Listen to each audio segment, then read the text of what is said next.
बेटा यहाँ पे एक अलग अलग मैट्रिक्स दिया है, जैसे A1 है वो सिंगलटन मैट्रिक्स है, A1 है उसमें एलिमेंट, A2 2x2 मैट्रिक्स है तो A2 A3 A4 A5, ठीक है। इस तरह से और भी मैट्रिक्स हैं। तो बेसिकली जो A का सबस्क्रिप्ट है उतना ही उसका ऑर्डर है, जैसे A2 का ऑर्डर 2x2, A1 का ऑर्डर 1x1, ठीक है। तो बेसिकली उन्होंने पूछा क्या है, A10 में जो एलिमेंट्स आएंगे उसका ट्रेस पूछा है, ठीक है। और यहाँ पे एक और कंडीशन है कि AR जो दिया है वो उसकी वैल्यू दी है log r बेस 2 और उसका GIF, log r बेस 2 इसका GIF। तो सबसे पहले हमें ये देखना पड़ेगा कि A10 पे डायगोनल एलिमेंट्स आएंगे क्या, तो उसके लिए हमें फर्स्ट एलिमेंट आइडेंटिफाई करना पड़ेगा। तो यहाँ पे पहले मैंने ऐसे लिखा है, A1 में एक ही एलिमेंट है तो फर्स्ट एलिमेंट A1 हुआ, A2 में पहला एलिमेंट A2, A3 में पहला एलिमेंट A6, A4 में पहला एलिमेंट A15।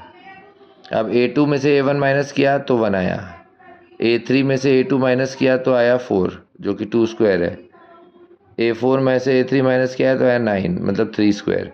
तो बेसिकली मैं कर क्या रहा हूँ, जो पहले एलिमेंट है इन मैट्रिसेस के उनके नंबर्स को माइनस कर रहा हूँ। जैसे A2 में से -2 -1 किया तो 1, इधर 6 -2 किया तो 4, और इधर A4 A3 फर्स्ट टर्म को माइनस किया 15 -6 9।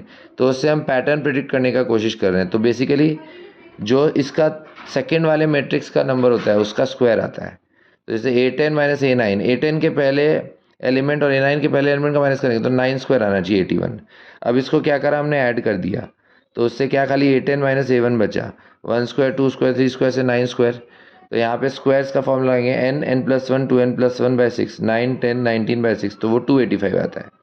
अब A1 का पहला टर्म क्या है 1, तो 1 इस तरफ जाके A10 286 आ गया, मतलब कि A10 का जो पहला नंबर होगा वो 286 टर्म होगा, A286, ठीक है। अब दूसरी बात जो ऑब्जर्व करी वो यहाँ पे देखो, A2 में डायगोनल एलिमेंट्स के डिफरेंस क्या है 3, ऐसे A3 में 4 है, तो A10 में डायगोनल एलिमेंट्स 11 के डिफरेंस पे चलेंगे, A286 A297 ऐसे, ठीक है। तो ये 11 के डिफरेंस की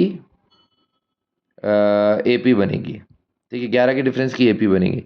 तो अगर मुझे ये AP में 10th टर्म निकालना है तो उसके AP का फॉर्मूला लगाया A+n-1D, तो 286 + 9 × 11, उससे 385 आ गया, मतलब डायगोनल का लास्ट टर्म A 385 होगा। तो अब ट्रेस क्या होता है, ट्रेस डायगोनल के एलिमेंट्स का सम होता है, तो A286 A297 इसका सम करते जाना है, ठीक है। तो अब अगर नेक्स्ट पेज पे आए, AR क्या है, log r बेस 2 का GIF। ये सारी की सारी वैल्यूज देखा जाए तो 2 के मल्टीपल में 256 और 5